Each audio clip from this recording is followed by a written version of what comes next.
Welcome to డిసెట్. This is Eshwar Kumar. ఈ వీడియోలో మనం భారతదేశంలో మొట్టమొదటిసారిగా జరిగినటువంటి సంఘటనలను ఫస్ట్ ఇన్ ఇండియా అనేటువంటి టాపిక్ని డిస్కస్ చేసుకోబోతున్నాం. ఇది జనరల్ నాలెడ్జ్లో భాగమైనటువంటి టాపిక్. First in India. ముందుగా ఇక్కడ ఇందస్ బ్యాంక్ అనేటువంటి వారు ఒక కార్పొరేట్ క్రెడిట్ కార్డ్ని తీసుకొచ్చారు. దాని పేరే ఈ స్వర్ణ అనేటువంటి కార్డ్ అండి. ఈ కార్డ్ అనేటువంటిది భారతదేశంలోనే మొట్టమొదటిసారిగా కార్పొరేట్ రంగానికి సంబంధించినటువంటి క్రెడిట్ కార్డ్. దాని యొక్క పేరు చూసుకున్నట్లయితే ఈ స్వర్ణ అనేటువంటి కార్పొరేట్ క్రెడిట్ కార్డ్. ఏ బ్యాంక్ వాళ్ళు తీసుకొచ్చారు? ఇందస్ బ్యాంక్ వారు తీసుకురావడం జరిగింది. భారతదేశంలోనే మొట్టమొదటి కార్పొరేట్ క్రెడిట్ కార్డ్. దాని తర్వాత ఇంకొక అంశం మనం చూసుకున్నట్లయితే ఇక్కడ దృష్టి 10 స్టార్లైనర్ అన్మాన్డ్ ఏరియల్ వెహికల్. ఇక్కడ భారతదేశంలోనే మొట్టమొదటిసారిగా ఈ యొక్క అన్మాన్డ్ ఏరియల్ వెహికల్ దాని పేరే స్టార్లైనర్ని ఆవిష్కరించడం జరిగింది. ఆవిష్కరించినటువంటి వ్యక్తులు chief of naval staff admiral R Hari Kumar గారు దీన్ని ఆవిష్కరించడం జరిగింది. ఇది మొత్తం కూడా స్వదేశీ సాంకేతికతో డెవలప్ చేసినటువంటిది. ఇండిజీనియస్ టెక్నాలజీతో డెవలప్ చేసినటువంటి అన్మాన్డ్ ఏరియల్ వెహికల్. దీనిని మ్యానుఫ్యాక్చరింగ్ చేసినటువంటి సంస్థ మనం చూసుకున్నట్లయితే అదానీ డిఫెన్స్ అండ్ ఏరోస్పేస్ అనేటువంటి సంస్థ వారు దీనిని మ్యానుఫ్యాక్చరింగ్ చేయడం జరిగింది. భారతదేశంలోనే మొట్టమొదటిది పూర్తి స్వదేశీ సాంకేతికతో డెవలప్ చేసినటువంటి unmanned aerial vehicle. Nothing but డ్రోన్గా మనం చెప్పుకోవచ్చు. దీన్ని ఆవిష్కరించినటువంటి వ్యక్తి chief of naval staff admiral అయినటువంటి ఆర్ హరి కుమార్ గారు ఆవిష్కరించారు. దాని యొక్క పేరు మనం చూసుకున్నట్లయితే స్టార్ లైనర్ అనేటువంటి పేరు. నెక్స్ట్ ఇంకొక ఫస్ట్ ఇన్ ఇండియాలో కాన్సెప్ట్ ఇది డ్రోన్ వ్యవస్థ అండి. Unmanned aerial vehicle drone. Next మనం చూసుకున్నట్లయితే national highway steel slag road. ఇక్కడ హైవే నిర్మించారు.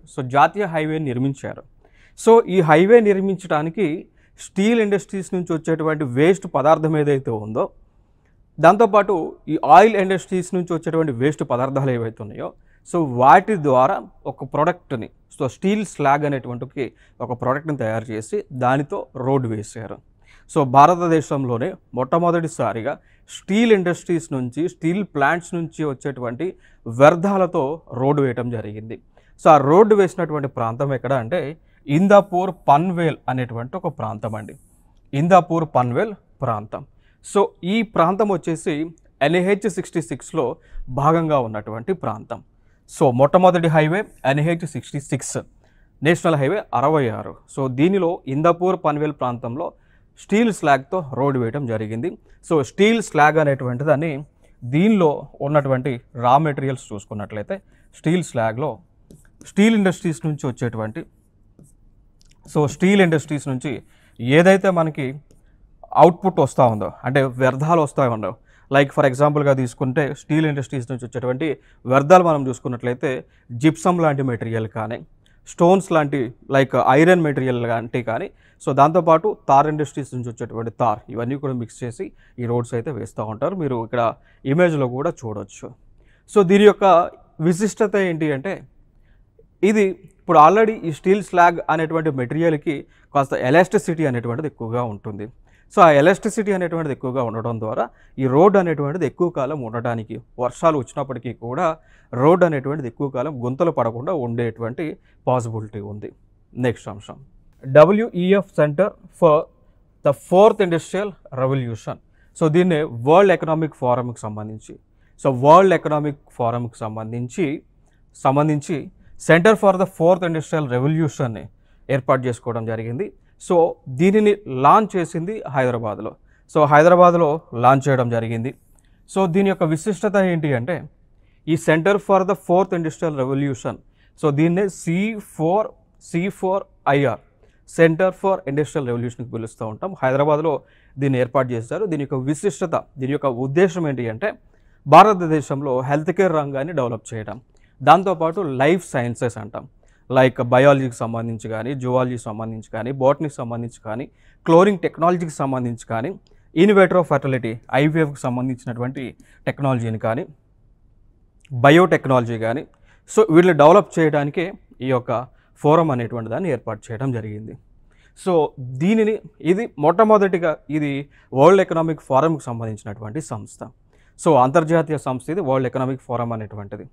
నెక్స్ట్ అంశం, దీని యొక్క థీమ్ మనం చూసుకున్నట్లయితే, మరి సంస్థ ఏర్పాటు చేయడానికి ప్రధానమైనటువంటి ఆబ్జెక్టివ్ లేదంటే ప్రధానమైనటువంటి థీమ్ చూసుకున్నట్లయితే స్టేట్ హెల్త్ టెక్ ల్యాండ్స్కేప్గా థీమ్ ఉంది.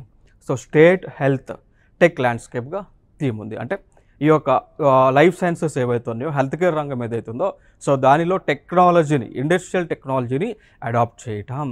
లైక్ ఇప్పుడు ఫర్ ఎగ్జాంపుల్గా తీసుకున్నట్లయితే హార్ట్కు సంబంధించి, గుండెకు సంబంధించి మనం టెస్ట్ చేయడానికి, స్కాన్ చేయడానికి వివిధ మెషినరీ వాడుతూ ఉంటాం. లైక్ 2D ఎకో మిషన్ అని, 2D స్కాన్ అని, 2D ఎకో మిషన్ అని. ఇంకా ఫర్దర్గా మన హార్ట్ గురించి మనం తెలుసుకోవాలి అంటే పేస్ మేకర్ అనేటువంటి ఒక వ్యవస్థ ఉంటుంది.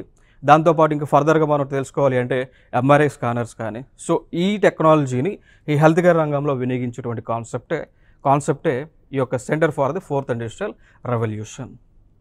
నెక్స్ట్ అంశం, centre of excellence in intelligent internet of things sensors and India's first graphene centre అండి. సో భారతదేశం యొక్క మొట్టమొదటి గ్రాఫేన్ సెంటర్ వచ్చేసి దీనిని కొచ్చిలో, సో కేరళ రాష్ట్రంలో ఉన్నటువంటి కొచ్చి అనేటువంటి ప్రాంతం ఏదైతే ఉందో, సో ఆ ప్రాంతంలో ఇనాగ్రేట్ చేసుకోవడం జరిగింది. ఓకేనా. సో కేరళలో కొచ్చి అనేటువంటి ప్రాంతంలో ఒక విలేజ్ ఉంటుంది, దాని పేరే మేకర్ విలేజ్. దాని పేరే మేకర్ అనేటువంటి విలేజ్. సో అక్కడ ఈ యొక్క గ్రాఫేన్ సెంటర్ని ఏర్పాటు చేసుకోవడం జరిగింది. ఇది భారతదేశంలోనే మొట్టమొదటి గ్రాఫేన్ సెంటర్ అండి. ఓకేనా, మొట్టమొదటి గ్రాఫేన్ సెంటర్. సో దీన్ని ఏమంటామంటే centre of excellence in intelligent internet of things sensors సంబంధించింది. ఓకేనా. సో ఇది అంశం. సో ఫైనల్గా ఇంకా ఫర్దర్గా మనం మాట్లాడుకోవాల్సి వస్తే కేరళ గురించి అనేక విషయాలు మనం ఇక్కడ డిస్కస్ చేయవచ్చు. లైక్ ఇటీవల కేరళ ఒక రాష్ట్రంగా నిలిచింది. దేనికి సంబంధించింది అంటే ఇంటర్నెట్ అనేటువంటి దాన్ని. సో కేరళ రాష్ట్రము ఇంటర్నెట్ అనేటువంటిది బేసిక్ ఫండమెంటల్గా గుర్తించినటువంటి రాష్ట్రం. So basic fundamental right. So భారతదేశంలోనే ఇంటర్నెట్ ఫెసిలిటీ పొందటం అనేటువంటిది బేసిక్ ప్రాథమిక హక్కుగా పరిగణించినటువంటి రాష్ట్రము భారతదేశంలోనే కేరళ నిలిచింది. ఇంకా ఫర్దర్గా కేరళ గురించి మనం మాట్లాడుకోవాల్సి వస్తే కొన్ని అంశాలు ఇంకా మనం మాట్లాడుకోవచ్చు. ఏ అంశాలు అంటే మొట్టమొదటి వాటర్ మెట్రో సర్వీస్ని ప్రారంభించినటువంటి రాష్ట్రం కూడా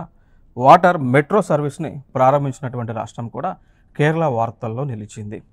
ఇక దాని తర్వాత మనం మాట్లాడుకోవాల్సి వస్తే సాంకేతిక పరంగా డిజిటల్ లిటరసీ స్టేట్ అండి. భారతదేశంలోనే మొట్టమొదటిసారిగా డిజిటల్ లిటరసీ స్టేట్ హోదా పొందినటువంటి రాష్ట్రము కూడా కేరళనే అండి. సో డిజిటల్ లిటరసీ స్టేట్ అండి. సో డిజిటల్ లిటరసీ స్టేట్ అంటే ఎందుకు ఈ ట్యాగ్లైన్ ఈ రాష్ట్రానికి ఇచ్చారు అంటే ఈ రాష్ట్రంలో ఉన్నటువంటి ప్రజలందరికీ కూడా లైక్ మినిమం టెక్నాలజీ పైన అవగాహన ఉంటుంది. లైక్ బ్యాంకింగ్ ట్రాన్సాక్షన్స్ చేయటం కానీ, యూపీఐ పేమెంట్స్ చేయటం కానీ, ఇంటర్నెట్ బ్రౌజింగ్ సంబంధించి కానీ, జీమెయిల్స్ సెర్చింగ్ కానీ, ఇదంతా కూడా పూర్తి మినిమం అవగాహన ఈ రాష్ట్రంలో ఉన్నటువంటి ప్రజలందరికీ కూడా ఉంటుంది. కారణం ఏమనగా కూడా చెప్పవచ్చు అంటే ఈ రాష్ట్రంలో ఉన్నటువంటి ప్రజలందరికీ అంటే ఈ రాష్ట్రంలోనే లిటరసీ అనేటువంటిది, అక్షరాస్యత అనేటువంటిది దాదాపు అంటే ఇప్పుడు ప్రజెంట్ ఈ టైంకి చూసుకున్నట్లయితే అక్షరాస్యత ఆల్మోస్ట్ సెన్సస్ 2011 ప్రకారం 94%గా ఉంది అండి. సో కేరళ రాష్ట్రంలో అక్షరాస్యత అనేటువంటిది 94%గా ఉంది 2011 సెన్సస్కి. అంటే ఇప్పుడు ఆల్రెడీ 2021 సెన్సస్ తీయాల్సి ఉంది, తీయలేదు. సో తీసుంటే కనుక మేబీ ఆల్మోస్ట్ అక్షరాస్యత 100%కి రీచ్ అయ్యేటువంటి పాసిబిలిటీ కూడా ఉండేది. ఓకేనా. సో ఇవన్నీ కూడా కేరళకు సంబంధించి ప్రధానమైనటువంటి అంశాలు. నెక్స్ట్ అంశం చూడవచ్చు, అదే సంబంధించింది సెంటర్ ఆఫ్ ఎక్సలెన్స్. నెక్స్ట్ ఇంకొకటి రీజనరేటివ్ టూరిజం. సో భారతదేశంలో మొట్టమొదటి రాష్ట్రంగా గోవా ఆవిర్భవించింది. దేనికి సంబంధించింది అండి? టూరిజానికి సంబంధించింది. ఓకేనా. సో టూరిజానికి సంబంధించింది. ఇప్పుడు మనందరికీ తెలుసు, చాలామంది కూడా టూరిజం కోసం గోవా ప్రాంతానికి, గోవా బీచ్ ఏరియాకి వెళ్తూ ఉంటారు. ఎందుకు అంటే Goa is a like coastal state అండి. సో గోవా ప్రాంతం వచ్చేసి కోస్టల్ స్టేట్. సో ఈ స్టేట్లో టూరిజం డెవలప్మెంట్ అనేటువంటిది ఎక్కువగా ఉంటుంది. సో దానితో పాటు గోవాలో ఉన్నటువంటి ప్రభుత్వం ఏదైతే ఉన్నదో, సో ఆ గోవాలో ఉన్నటువంటి ప్రభుత్వం పూర్తిగా రాష్ట్రంలో ఉన్నటువంటి టూరిజం ప్లేసెస్ అన్నిటిని కూడా రెనోవేషన్ చేస్తూ ఉన్నారు. సో రెనోవేషన్, రీకన్స్ట్రక్షన్, రీజనరేషన్ చేస్తూ ఉన్నారు. సో అందుకు మనకి న్యూస్లో ఉన్నటువంటి అంశం. భారతదేశంలోనే మొట్టమొదటి రీజనరేటెడ్ టూరిజం స్టేట్ ఏది అన్నప్పుడు గోవా రాష్ట్రం. కారణం గోవాలో ఉన్నటువంటి అన్ని టూరిస్ట్ ప్లేస్లను రెనోవేట్, రీజనరేషన్, రీకన్స్ట్రక్షన్ చేస్తూ ఉన్నారు కాబట్టి. నెక్స్ట్ చూడవచ్చు, ఇది గోవా బీచ్ ఏరియా. నెక్స్ట్ వచ్చేసి Havisure hepatitis A vaccine. So Havisure hepatitis A vaccine. So ఇది భారతదేశంలోనే మొట్టమొదటిగా కంప్లీట్గా ఇండిజీనియస్ టెక్నాలజీతో డెవలప్ చేసినటువంటి వ్యాక్సిన్.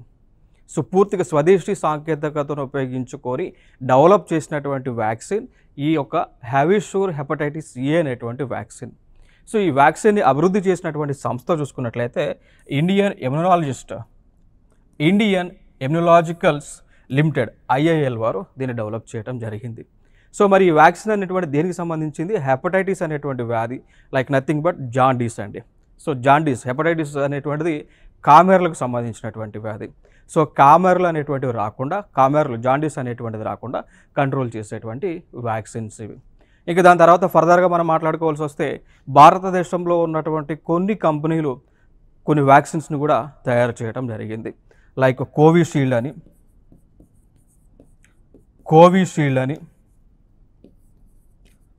కోవాక్సిన్ అని, కోవిషీల్డ్ అని. సో దాని తర్వాత ఇటీవల భారతదేశానికి చెందినటువంటి బయోటెక్నాలజీస్ కూడా ఈ మంకీ పాక్స్కి సంబంధించి దాన్ని ఎంపాక్స్ అని కూడా పిలుస్తూ ఉంటారు. సో దానికి సంబంధించినటువంటి వ్యాక్సిన్స్ని కూడా తయారు చేయడం జరిగింది. ఇక దాని తర్వాత అంశం ఫర్దర్గా మనం ఈ హెల్త్కి సంబంధించి మాట్లాడుకోవాల్సి వస్తే భారతదేశము పోలియో ఫ్రీ కంట్రీగా కూడా ఇటీవల డిక్లేర్ చేయడం జరిగింది. So India is a polio free country అండి. సో పోలియో అనేటువంటి వైరస్ ఏదైతే ఉందో, సో దాన్ని పూర్తిగా భారతదేశం నుంచి మనము వెలుగొట్టడం జరిగింది. సో భారతదేశంలో పోలియోకి సంబంధించిన కేసెస్ అనేటువంటివి 2014 నుంచి కూడా రికార్డ్ అవ్వడం లేదు అండి. ఓకేనా? సో ఇవి ఇంపార్టెంట్గా వ్యాక్సిన్స్కి సంబంధించినటువంటి అంశాలు. సో కోవిషీల్డ్ అయినా కోవాక్సిన్ అయినా భారతదేశానికి చెందినటువంటి కంపెనీలు డెవలప్ చేయడం జరిగింది. సో ప్రధానంగా భారతదేశంలో ఈ కరోనాకు సంబంధించినటువంటి వ్యాక్సిన్లను తయారు చేసేటువంటి కంపెనీలు మనం చూసుకున్నట్లయితే ఒకటి సీరమ్ ఇన్స్టిట్యూట్ ఆఫ్ ఇండియా అంటాం. ఓకేనా? So serum institute of India. దాని తర్వాత ఇంకొక కంపెనీ ఉంటుంది, ఆ కంపెనీ పేరే భారత్ బయోటెక్ అండి. ఇంకొక కంపెనీ పేరే భారత్ బయోటెక్ అనేటువంటి కంపెనీ. ఓకేనా? సో ఇవి ఈ వ్యాక్సిన్స్ని తయారు చేసేటువంటి కంపెనీలు భారతదేశంలో ఉన్నాయి. నెక్స్ట్ అంశం, India is the first melanistic black tiger safari. So భారతదేశంలోనే మొట్టమొదటి బ్లాక్ టైగర్ సఫారీని ఒడిశా రాష్ట్రంలో ఎస్టాబ్లిష్ చేయడం జరిగింది. ఓకేనా? సో భారతదేశంలోనే మొట్టమొదటిగా బ్లాక్ టైగర్కి సంబంధించిన బ్లాక్ టైగర్ సఫారీ అనేటువంటిది ఒడిశా రాష్ట్రంలో ఎస్టాబ్లిష్ చేయడం జరిగింది. ఓకేనా? సో దాని తర్వాత ఇంకా ఒడిశా గురించి మనం మాట్లాడుకోవాల్సి వస్తే ఒడిశా రాష్ట్రంలో ఈ హాకీ క్రీడకు సంబంధించి కంప్లీట్గా భారతదేశం ఏదైతే హాకీ క్రీడలో అగ్రగామిగా ఉన్నదో, సో ఆ క్రీడకు సంబంధించి కంప్లీట్ సపోర్ట్ ఒడిశా రాష్ట్రం ఇస్తూ ఉన్నది. ఇంకా ఫర్దర్గా ఈ ఒడిశా నుంచి మనం మాట్లాడుకోవాల్సి వస్తే ఇంకొక అంశం మనకి తరచుగా న్యూస్లో ఉండేటువంటి అంశం సిమ్లీపాల్ అనేటువంటి ఒక tiger reserve. Okay? So Odisha రాష్ట్రంలో సిమ్లీపాల్ అనేటువంటి ఒక టైగర్ రిజర్వ్, దీన్నే నేషనల్ పార్క్ కూడా అనౌన్స్ చేశారు. ఇది తరచుగా మనకి న్యూస్లో కనిపిస్తూ ఉంది ఒడిశా రాష్ట్రం నుంచి అంశాలు. నెక్స్ట్ అంశం చూసుకున్నట్లయితే మనకి ఈ సిమ్లీపాల్ అనేటువంటి టైగర్ రిజర్వ్ అనేటువంటిది ఒడిశా రాష్ట్రంలో నుంచి ఉంది. సో ఒడిశా రాష్ట్రంలో ఉంది. ఇది న్యూస్లో ఉండడానికి గల ప్రధానమైనటువంటి కారణం ఏంటి అంటే ఈ రాయల్ బెంగాల్ టైగర్స్ ఏవైతే ఉన్నాయో, సో ఆ వాటికి సంబంధించినటువంటి బెంగాల్ టైగర్స్ అనేటువంటివి ఈ ప్రాంతంలో ఈ సిమ్లీపాల్ టైగర్ రిజర్వ్ ప్రాంతంలో కనిపిస్తూ ఉన్నాయి. సో అందుకోసం ఇది న్యూస్లో ఉంది ఇటీవల. నెక్స్ట్ అంశం, air bus and Tata group helicopter final assembly line. So ఇక్కడ భారతదేశంలో హెలికాప్టర్స్ని తయారు చేయబోతూ ఉన్నారు. సో లైక్ వాటి ఒక మోడల్ చూసుకున్నట్లయితే H-125 అనేటువంటి హెలికాప్టర్లను ఆ భారతదేశంలో తయారు చేయబోతూ ఉన్నారు. సో దానికి సంబంధించి స్పానిష్కి చెందినటువంటి ఎయిర్ బస్ అనేటువంటి ఒక కంపెనీతో భారతదేశానికి చెందినటువంటి టాటా గ్రూప్ ఏదైతే ఉందో వారు అగ్రిమెంట్స్ చేసుకున్నారు. సో భారతదేశంలోనే హెలికాప్టర్లను H-125 అనేటువంటి హెలికాప్టర్లను భారతదేశంలోనే ఉత్పత్తి చేయబోతూ ఉన్నారు. ఇదొక అంశం. సో దీనిలో ఈ ఉత్పత్తి భారతదేశంలో ఎందుకు చేస్తున్నారు అంటే భారతదేశంలో ఒక స్కీమ్ ఉంది. ఆ స్కీమే మేక్ ఇన్ ఇండియా అనేటువంటి స్కీమ్ అండి. ఆ స్కీమే మేక్ ఇన్ ఇండియా అనేటువంటి స్కీమ్. సో ఈ స్కీమ్ ద్వారా భారతదేశాన్ని సెకండరీ సెక్టార్లో డెవలప్ చేయబోతూ ఉన్నారు. సో ఈ స్కీమ్ అనేటువంటిది ఏదైతే ఉందో దీని ద్వారా భారతదేశంలోనే మ్యానుఫ్యాక్చరింగ్ రంగాన్ని డెవలప్ చేయబోతూ ఉన్నారు. అంటే లైక్ ఇప్పుడు ఫర్ ఎగ్జాంపుల్గా తీసుకున్నట్లయితే ఐఫోన్ అనేటువంటిది ఏదైతే మనకి ప్రపంచంలో ప్రసిద్ధిగాంచినటువంటి మొబైల్ ఏదైతే ఉందో సో ఇది యునైటెడ్ స్టేట్స్ ఆఫ్ అమెరికాకు చెందినటువంటి ఫోన్. సో దానినే ఇండియాలోనే ఈ స్కీమ్ కింద భారతదేశంలోనే మ్యానుఫ్యాక్చరింగ్ చేయబోతూ ఉన్నారు. సో దానికి కావాల్సినటువంటి పేటెంట్ రైట్స్ అన్నీ కూడా టాటా గ్రూప్ వాళ్ళే తీసుకున్నారు. సో టాటా వాళ్ళే భారతదేశంలో ఐఫోన్ని మ్యానుఫ్యాక్చరింగ్ చేయబోతూ ఉన్నారు. పూర్తిగా కూడా సో మేడ్ ఇన్ ఇండియా పేరుతో ఈ ఐఫోన్స్ అనేటువంటివి రాబోతూ ఉన్నాయి. సో దానికల్లా మెయిన్ బిహైండ్లో ఉన్నటువంటి స్కీమ్ వచ్చేసి మేక్ ఇన్ ఇండియా అనేటువంటి స్కీమ్ అండి. దాని తర్వాత ఇంకా ఫర్దర్గా ఇదే ఎయిర్ బస్ వాళ్ళు టాటా గ్రూప్ వాళ్ళు ఇటీవల కూడా కొన్ని అగ్రిమెంట్స్ చేసుకున్నారు. అగ్రిమెంట్స్ వచ్చేసి ఇక్కడ ఏంటి అంటే మిలిటరీకి సంబంధించినటువంటి ఏరోప్లైన్స్ని కూడా ఎయిర్ క్రాఫ్ట్లను కూడా భారతదేశంలోనే తయారు చేయబోతూ ఉన్నారు. సో దాదాపు 40 మిలిటరీ ఎయిర్ క్రాఫ్ట్లని భారతదేశంలోనే ఈ యొక్క ఎయిర్ బస్ అదేవిధంగా టాటా గ్రూప్ వాళ్ళు మ్యానుఫ్యాక్చరింగ్ చేయబోతూ ఉన్నారు. ఆ ప్లాంట్ని వడోదర అనేటువంటి ప్లేస్, గుజరాత్ రాష్ట్రంలో వడోదర అనేటువంటి ఒక ప్లేస్ ఉంటుంది. సో వడోదర అనేటువంటి ఒక ప్లేస్ ఉంటుంది. సో అక్కడ ఎస్టాబ్లిష్ చేయబోతూ ఉన్నారు. ఇది ఇంపార్టెంట్ అంశాలు దీనికి సంబంధించి. సో చూడవచ్చు ఇదే ప్లాంట్, హెలికాప్టర్కి సంబంధించిన ప్లాంట్. నెక్స్ట్ ఇక దాని తర్వాత యూసీసీ బిల్ అండి. సో దాన్నే మనం యూనిఫామ్ సివిల్ కోడ్గా మనం పిలుస్తూ ఉంటాం. సో యూనిఫామ్ సివిల్ కోడ్ అని పిలుస్తూ ఉంటాం. Uniform civil code. సో ఈ బిల్లుని భారతదేశంలోనే మొట్టమొదటిసారిగా ఉత్తరాఖండ్ ప్రభుత్వం అమలు చేస్తూ ఉన్నది. సో ఉత్తరాఖండ్ ప్రభుత్వం యూనిఫామ్ సివిల్ కోడ్ అనేటువంటి బిల్లుని అసెంబ్లీలో పాస్ చేశారు. సో దీని గురించి మనం కొన్ని అంశాలను ఇక్కడ డిస్కస్ చేద్దాము అండి. సో భారత రాజ్యాంగంలో ఒక ఆర్టికల్ ఉంటుంది, ఆర్టికల్ నెంబర్ 44, 44వ అధికరణ అండి. సో ఈ 44వ అధికరణ దేనికి సంబంధించింది అంటే భారతదేశం అంతా కూడా యూనిఫామ్ సివిల్ కోడ్ అనేటువంటిది అమలు చేయాలనేటువంటి ఆర్టికల్. సో ఇక్కడ అసలు ఈ యూనిఫామ్ సివిల్ కోడ్ అంటే ఏంటి అంటే భారతదేశంలో ఉన్నటువంటి అన్ని మతాలకు, భారతదేశంలో ఉన్నటువంటి అన్ని వర్గాలకు ఒకే చట్టం ఉండాలనేటువంటి నినాదం అండి.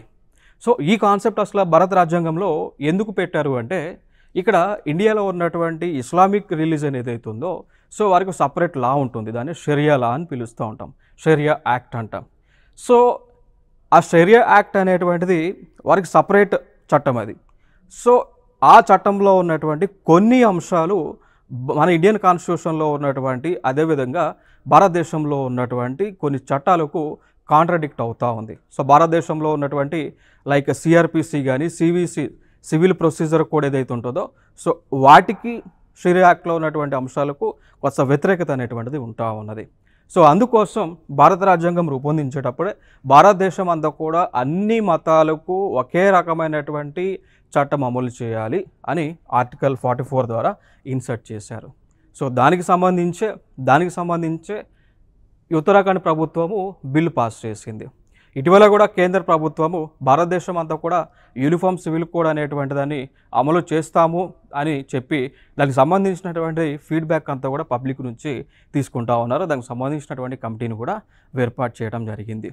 ఇక దాని తర్వాత ఇంకొక అంశం మనం మాట్లాడుకోవాల్సి వస్తే ఇక్కడ ఇండియాలో గోవా అనేటువంటి ఒక రాష్ట్రం ఉంటుంది. ఈ గోవా అనేటువంటి రాష్ట్రంలో ఆల్రెడీ యూనిఫామ్ సివిల్ కోడ్ అనేటువంటిది అమలు చేయబడుతూ ఉంది. సో అన్ని మతాలకు గోవా రాష్ట్రంలో ఒకే చట్టాన్ని అమలు చేస్తూ ఉన్నారు. సో ఇక్కడ అంటే ఇప్పుడు ఈ గోవా అనేటువంటి ప్రాంతం గతంలో పోర్చుగీస్ వాళ్ళ పరిధిలో ఉండేది. సో గోవా అనేటువంటి ప్రాంతాన్ని పోర్చుగీస్ వాళ్ళు పరిపాలించేవాళ్ళు. సో ఆ పోర్చుగీస్ వాళ్ళు పరిపాలించేటువంటి సమయంలోనే అందరికి ఒకే చట్టం అమలు చేశారు. సో స్టిల్ ఇప్పటికీ కూడా అదే చట్టము కంటిన్యూ అవుతూ ఉన్నది. సో ఫైనల్గా స్వతంత్రం వచ్చిన తర్వాత మనం చూసుకున్నట్లయితే ఉత్తరాఖండ్ రాష్ట్రం మొట్టమొదటిసారిగా యూనిఫామ్ సివిల్ కోడ్ అనేటువంటి దాన్ని అమలు చేస్తూ ఉన్నారు. సో ఆల్రెడీ గోవా పోర్చుగీస్ పరిపాలించేటువంటి సమయం నుంచి కూడా గోవాలో అమలు చేస్తూ ఉన్నారు. సో ఇది రాబోయేటువంటి కాలంలో భారతదేశం అంతా కూడా ఈ యూనిఫామ్ సివిల్ కోడ్ని తీసుకురాబోతూ ఉన్నారు. నెక్స్ట్ అంశం ఇక్కడ మనకి నేపాల్లో అదేవిధంగా ఇండియాలో కూడా హిమాలయ పర్వతాలు ఉంటాయండి. సో హిమాలయ పర్వతాలలో హైయెస్ట్ పీక్ దాని పేరే మౌంట్ ఎవరెస్ట్ అంటాం. సో ఈ మౌంట్ ఎవరెస్ట్ అనేటువంటిది భారతదేశమే కాదు ప్రపంచ దేశాలలో అన్నిటికంటే ఎత్తైనటువంటి శిఖరము అండి. సో దాని యొక్క హైట్ దాదాపుగా 8,848 మీటర్స్ ఉంటుంది. సో మౌంట్ ఎవరెస్ట్ యొక్క హైట్ వచ్చేసి 8,848 మీటర్లు ఉండటం జరుగుతూ ఉంది. సో ఇంత ఎత్తున్నటువంటి మౌంట్ ఎవరెస్ట్ని మనకి ఇమేజ్లో కనిపిస్తున్నటువంటి శీతల్ మహాజన్ గారు ఆవిడ అధిరోహించడం జరిగింది. అక్కడ నుంచి ఆవిడ స్కై డైవింగ్ అనేటువంటిది చేశారు అండి. అక్కడ నుంచి స్కై డైవింగ్ అనేటువంటిది చేయడం జరిగింది. సో ఇది ఫస్ట్ టైం అన్నట్టు ఒక మహిళ ప్రపంచంలోనే మొట్టమొదటిసారిగా శీతల్ మహాజన్ అనేటువంటి ఒక మహిళ ఓకేనా. సో స్కై డైవ్ చేయడం మొట్టమొదటిది.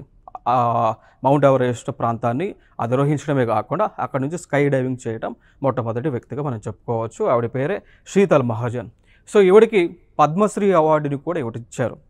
So she was recipient of Padma Shri award. Okay, so ఇవి ఇక్కడ ఇంపార్టెంట్ అంశం. ఫైనల్గా ఇక్కడ గుర్తుపెట్టుకోవాల్సిన అంశాలు ఏంటి అంటే మౌంట్ ఎవరెస్ట్ అనేటువంటిది ఏ దేశానికి చెందినటువంటిది శిఖరం? ఇది నేపాల్ దేశానికి చెందినటువంటి శిఖరం. దీని యొక్క హైట్ వచ్చేసి 8,848 మీటర్స్గా ఉంది. ప్రపంచంలోనే అతిపెద్ద ఎత్తైనటువంటి శిఖరం. Next, Pramila Malik makes history as the first women speaker of Odisha assembly. So ఇటీవల ప్రమీలా మాలిక్ గారు న్యూస్లో ఉన్నారు. కారణం ఏంటి అంటే ఒడిశా రాష్ట్రంలో మొట్టమొదటి మహిళా స్పీకర్గా బాధ్యతలను తీసుకోవడం జరిగింది. మొట్టమొదటి మహిళా స్పీకర్ ఆవిడ పేరే ప్రమీలా మాలిక్ గారు. నెక్స్ట్ వచ్చేసి ఇక్కడ ఆర్మ్డ్ ఫోర్సెస్లో ఆర్మ్డ్ ఫోర్సెస్ సంబంధించినటువంటి ఆర్మ్డ్ ఫోర్సెస్ ట్రాన్స్ఫ్యూజన్ సెంటర్ అని ఉంటుందండి. ఆర్మ్డ్ ఫోర్సెస్కి సంబంధించి ఆర్మ్డ్ ఫోర్సెస్ ట్రాన్స్ఫ్యూజన్ సెంటర్ అని ఉంటుంది. సో ఇది ఢిల్లీ వేదికగా ఉంటుంది. సో ఢిల్లీలో కంటోన్మెంట్ ఏరియాలో ఈ యొక్క ఆర్మ్డ్ ఫోర్సెస్ ట్రాన్స్ఫ్యూజన్ సెంటర్ అయితే ఉంది. సో దానికి మొట్టమొదటి మహిళగా మొట్టమొదటి మహిళా కమాండింగ్ ఆఫీసర్గా కల్నల్ సునీత బిఎస్ గారిని నియమించడం జరిగింది. So that's why she is the first person who is discharging her duties as commanding officer. ఎక్కడండి?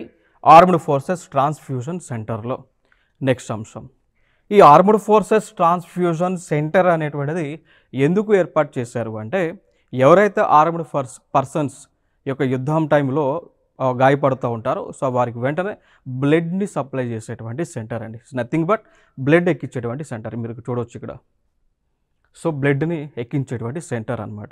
సో ఇది మన ఇండియాలోనే అతిపెద్ద బ్లడ్ ట్రాన్స్ఫ్యూజన్ సెంటర్. భారతదేశంలోనే అతిపెద్ద బ్లడ్ ట్రాన్స్ఫ్యూజన్ సెంటర్ ఇది ఆర్మ్డ్ ఫోర్సెస్ కోసం ఏర్పాటు చేశారు.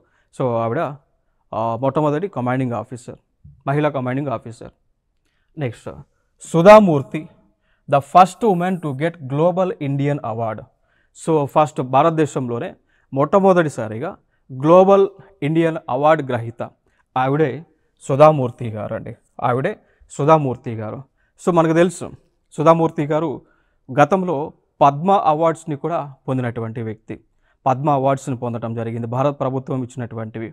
సో దానితో పాటు భారతదేశంలో సుధామూర్తి గారు మహిళల యొక్క డెవలప్మెంట్ కోసం ఎన్నో వర్క్స్ అనేటువంటివి నిర్వహిస్తూ ఉన్నారు, ఎన్నో అవేర్నెస్ క్యాంప్స్ అనేటువంటివి నిర్వహిస్తూ ఉన్నారు. దాంతోపాటు నాన్ గవర్నమెంటల్ ఆర్గనైజేషన్స్ని కూడా రన్ చేస్తూ ఉన్నారు సుధామూర్తి గారు. సో మనందరికీ తెలుసు సుధామూర్తి గారు ఇన్ఫోసిస్ యొక్క ఫౌండర్ అయినటువంటి సుధామూర్తి గారు ఇన్ఫోసిస్ యొక్క ఫౌండర్ అయినటువంటి నారాయణ మూర్తి గారి యొక్క సతీమణి. సో వీరి యొక్క అల్లుడే గతంలో బ్రిటిష్ దేశంలో సో యునైటెడ్ కింగ్డమ్కి ప్రైమ్ మినిస్టర్గా ఉన్నటువంటి వ్యక్తి, ఆయనే ఋషి సునాక్. నారాయణమూర్తి గారి యొక్క వైఫ్ సుధామూర్తి గారు. సో వీళ్ళిద్దరూ కూడా భారతదేశంలో NGOs ద్వారా ప్రజలకు సేవలను అందిస్తూ ఉన్నారు.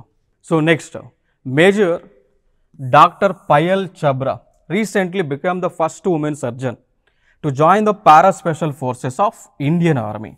సో ఫైనల్గా మేజర్, దాంతోపాటు డాక్టర్ పాయల్ చబ్రా, సో ఈవిడ మొట్టమొదటి మహిళా సర్జన్గా చెప్పుకోవచ్చు. సో పురుష సర్జన్లు చాలామంది ఉన్నారు, డాక్టర్ అజయ్ రెడ్డి గారు లాంటి వారు చాలామంది కూడా ఈ పారా స్పెషల్ ఫోర్సెస్లో పనిచేస్తూ ఉన్నారు. బట్ ఈవిడ మొట్టమొదటి మహిళా సర్జన్ అండి. Okay, so major doctor Payal Chhabra garu first women surgeon who has joined as a doctor in Indian army. చూడవచ్చు ఇక్కడ ఇమేజ్ మీరు చూడవచ్చు. నెక్స్ట్ వచ్చేసి Redfern to become first women to stand as an umpire in a men's first class cricket match in Britain. So Britain దేశంలో జరుగుతున్నటువంటి men's first class cricket మ్యాచ్లో ఈవిడ మొట్టమొదటి మహిళా అంపైర్గా నిలిచారు. ఆవిడ పేరే రెడ్ఫర్న్. సో ఇవి భారతదేశంలో ప్రపంచ దేశాల్లో ఫస్ట్ ఉన్నటువంటి అంశాలు. నెక్స్ట్ అంశంగా మనం చూసుకున్నట్లయితే Parminder Chopra has been appointed as the first women chairman and managing director of power finance corporation limited. Power finance corporation limited అనేటువంటి ఏదైతే కేంద్ర ప్రభుత్వానికి సంబంధించినటువంటి సంస్థ ఉందో దానికి మొట్టమొదటి మహిళ చైర్పర్సన్గా పర్మిందర్ చోప్రా గారిని నియమించడం జరిగింది. సో ఇమేజ్ ఇక్కడైతే మీరు చూడవచ్చు. సో ఇవి భారతదేశంలో మొట్టమొదటిగా ఫస్ట్ ఇన్ ఇండియాలో జరిగినటువంటి అంశాలు, ఇటీవల వార్తల్లో నిలిచినటువంటి అంశాలు కూడా. Thank you.